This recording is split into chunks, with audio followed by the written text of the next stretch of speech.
Mike's good to see you again. 100-mile bike race, just got over with. Rode a 8:19. How'd that feel? It was crazy. It was probably the most fun I've had in a long time. You mentioned to me you were a little bit nervous at that start with all the hoopla and the energy and 1,700 bikers all together. It was one of those things that you just go for it, and I was hesitant, and people kept getting in front, and then it got to the point where this tandem rode past me, and I was like, wait a minute, this ain't happening.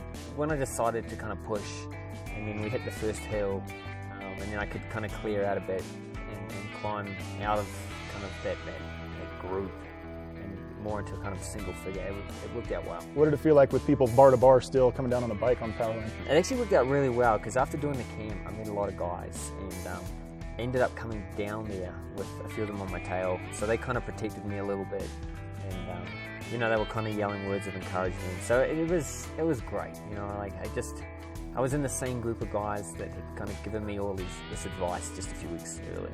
Yeah, that's great. So heading up Hope on the run, compare that to heading up Columbine on the bike. You know, it's just a long grind. I didn't think it was super technical, but it was a thing that you had to have a plan for, and you know, I just locked into a good gear and got on the back of some guy's wheel and just kind of, you know, slow and steady. That was my whole mantra for the whole day. Yeah, and the head coming down Columbine's crazy. I was getting hot on the corners.